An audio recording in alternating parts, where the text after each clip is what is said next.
این سرزمین پهناور در قفسه سینه تو که قرار داده؟ جوابش کیه؟ جوابش کیه؟ الله. کسی میتونه غیر از الله ادعا بکنه که این دل رو به تو داده؟ اگر الله بخشنده این دل، این سرزمین پهناوره، پس ما حق نداریم باغبانی این دلمونو به کسی غیر از الله بدیم. الله هم باید باغبان دل ما و شما باشه. وقتی اجازه میدی به الله که باغبانی دلت بکنه، الله بوته های گل خوشرنگ و خوشبو میکاره. هر حرف قرآن یک بوته گل محمدی است که ازش گلاب میگیرن. بهترین گلاب در کاشانه. همین گلاب کاشان سالهای سال میرفته به خانه خدا کعبه، با گلاب کاشان ما کعبه رو شستشو میدادن.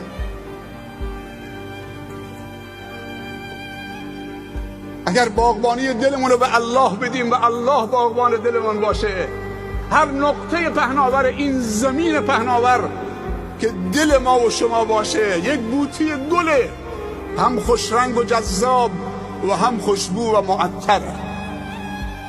اما اگر خدای ناکرده این سرزمین پهناور رو به ابلیس و شیطان دادید، بذر چی میکاره؟ اگه باغبان دل ما و شما ابلیس و شیطان شد، بذر کینه، نفاق، شهوت، معصیت، فساد، ظلم، تباهی، گناه، خیانت، غدر، حسادت. دیگه هر روز باید سینت اینطوری بگیرید. این سینه رو میفشاره تو. معصیت سینه انسان دل تو سینه میفشاره. سیاه رگ ها اگر فعال شدن، خونهای فاسد و وارد چه قلب تو میکنن. پیامبر صلی الله علیه و سلم میگه که یک پارچه گوشی در قفسه سینه توست که اون دل اسمش قلبه. اذا صلح صلح الجسد کله و اذا فسدت فسد الجسد کله الا وهی القلب. یک تکه گوشی به اندازه کف دست اگر صالح شد، اینجاست که خون پمپاژ میکنه، خون معنوی که حیات ما به اون مرتبطه. اینجا نباید لانه شیطان باشه. انسان مسلمان باید مثل قطره باران باشه. همونطور که پیامبر ما صلی الله علیه و سلم رحمتا للعالمین بود و ما ارسلناک الا رحمتا للعالمین. پیامبر صلی الله علیه و سلم رحمت برای انسان ها نبود، برای مسلمان ها تنها نبود، برای همه انسان ها بود. برای انسان ها تنها نبود، برای کل عالمیان بود. واقعا برای همه رحمت بود. میازار موری که دانه کش است، که جان دارد و جان شیرین خوش است. همون پیامبری که درباره خون انسان و حرمت خون انسان و حیات انسان آنچنان صحبت کرده و آبروی انسان و مسلمان، همون پیامبر در ریختن خون حتی حیوان حلال گوشت. ان الله كتب الاحسان على كل شيء. خدا نیکی و احسان و مهربانی رو بر هر چیزی نوشته. فاذا ذبحتم فاحسنوا الذبح واذا قتلتم فاحسنوا القتل وليحد احدكم شفرته وليرح ذبیحته. یه زمانی من بچه بودم، نحوه ذبح مرغ و خروس رو فکر میکنم هنوز تو زیر چشممه. به جایی که زبان مرغ و خروس رو بیرون می آوردن، با یه سیخ درخت نخل می زدن تو زبان قفل می کردن که زبان بر نگرد تو حلقوم، که ذبح شرعی بکنن. کی گفته تو؟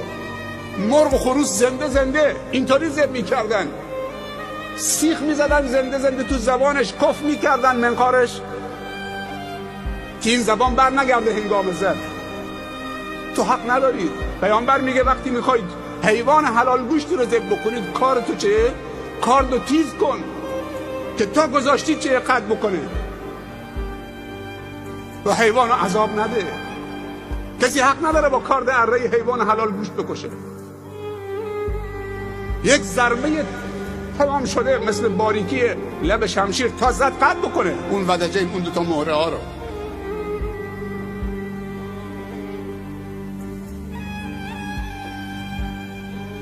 این حیوان حلال گوشتی که گفته چه بعضی بلند میکنن، یعنی هنوز کار نگذاشته مرده.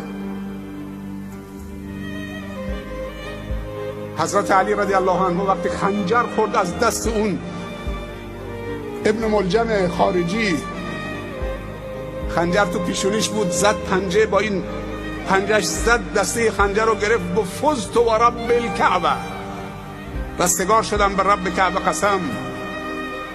چون پیامبر صلی الله علیه و سلم بهش بشارت داده بود تو شهید میشی با ضربه‌ای که تو پیشانیت بخوره، خون فواره بزنه کل ریش و سینه در بر بگیره. و گفت این ضربه شهادته. پسراشو طلبید، گفت پسرم اگر من موندم زنده موندم خودم میدونم با این قاتلم.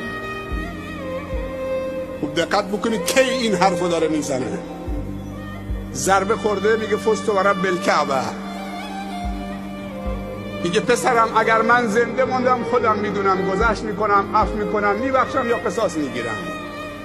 اما وای بر شما اگر من این ضربه خلاص بود و شهادت بود، یک ضربه بیشتر به من نزده، شما هم حق بیشتر از اون ضربه رو ندارید. عدالت به اوجش،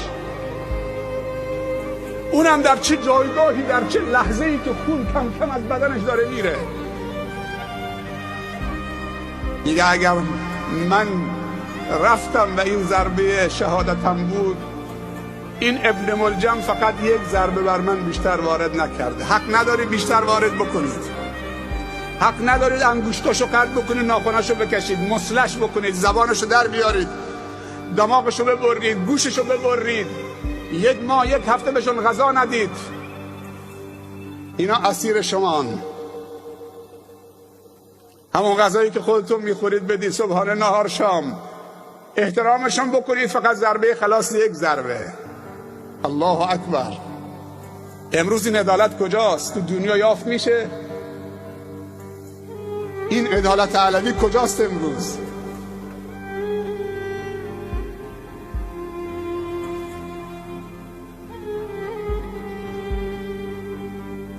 اونها انسانهای بزرگ بودن که مسیر تاریخ بشریت رو رقم زدن، صبور بودن.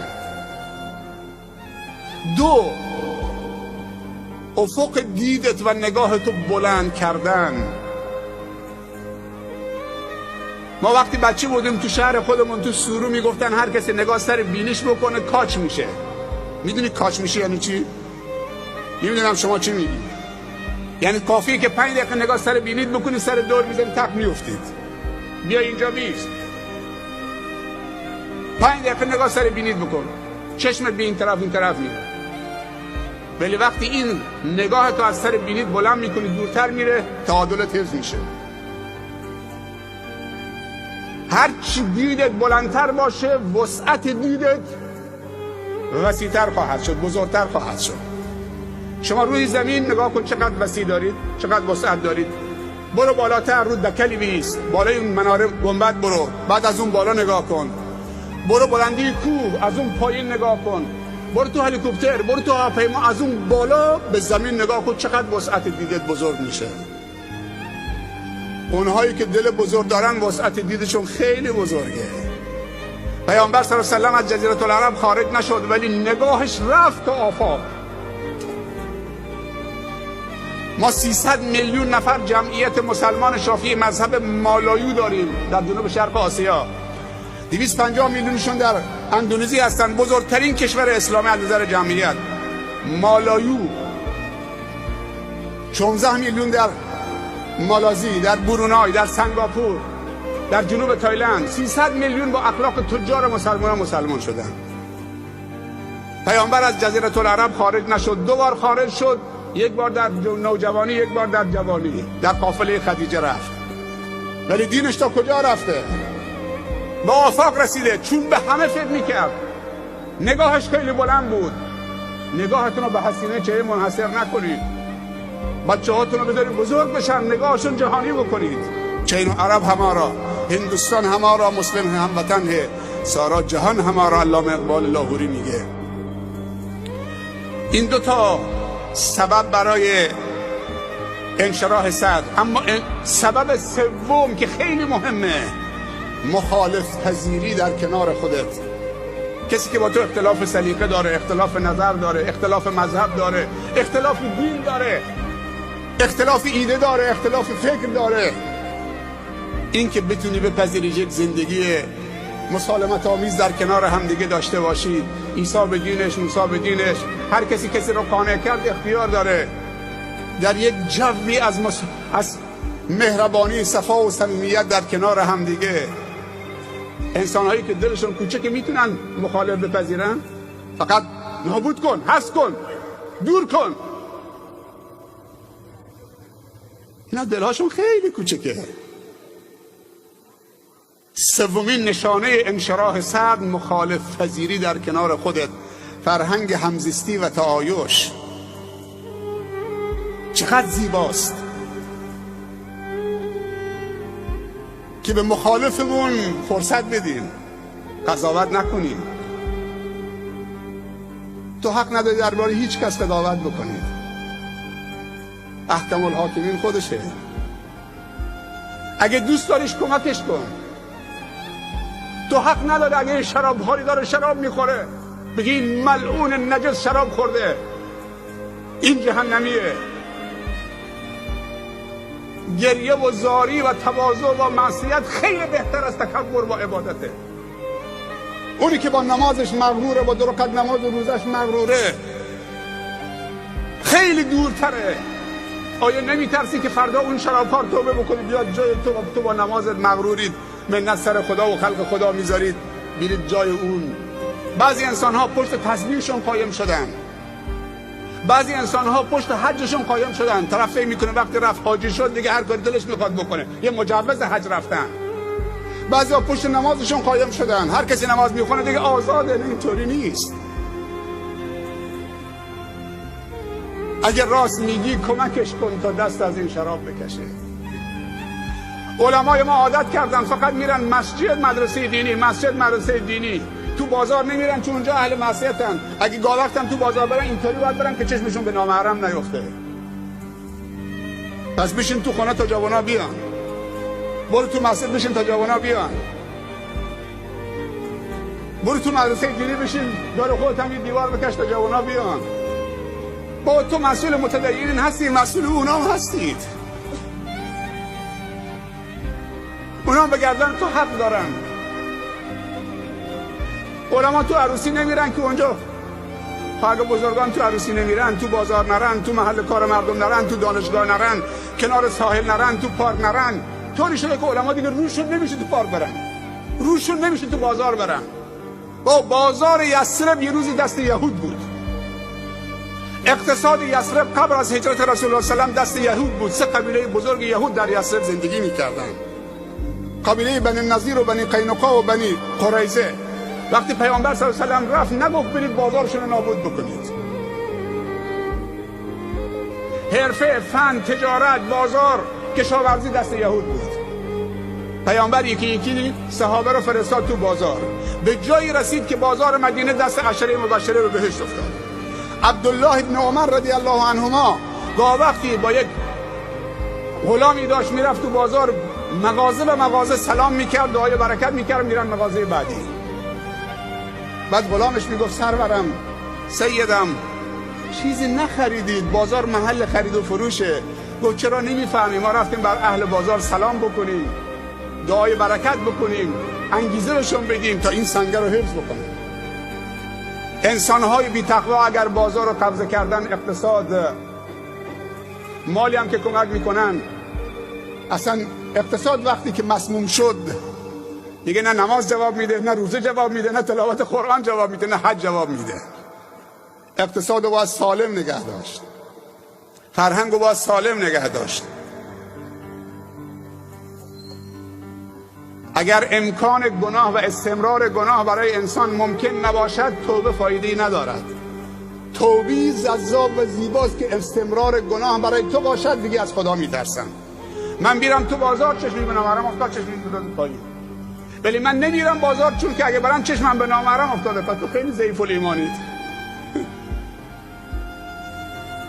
یه وقتی مفتی اعظم عربستان بود اگه اشتباه نکنم، گفته بود من الحمدلله میگم که تو تلویزیون من، تو خونه من تلویزیون نیست. خیلی ضعیفی، خیلی ضعیفی. و تو خونه تو کاردم نباید باشه، تورم نباید باشه، کبریتم نباید باشه، نفتم نباید باشه، گازم نباید باشه. تو اینقدر ضعیفی و بچه ها ضعیف تربیت کرده که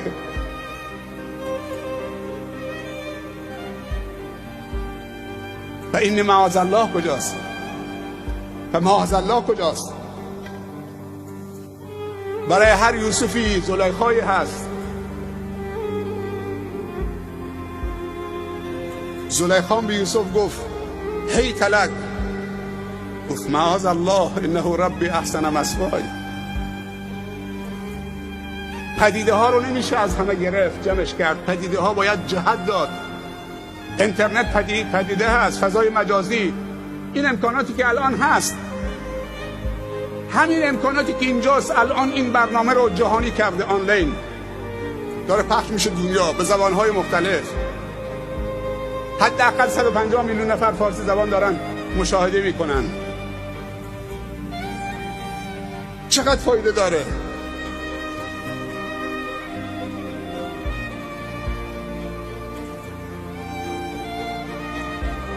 پس سومین عامل انشراح صدر مخالف پذیری است. بیایم در کنار هم زندگی بکنیم. تشنج و تقابل و افراطیگری و خشونت و حذف و محرم و نامحرم و اینا رو دور بریزیم.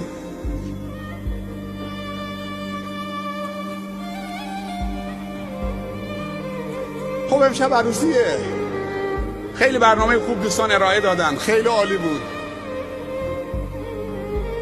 خیلی عالی بود، چیزهای خیلی خوب شنیدیم. حس و حال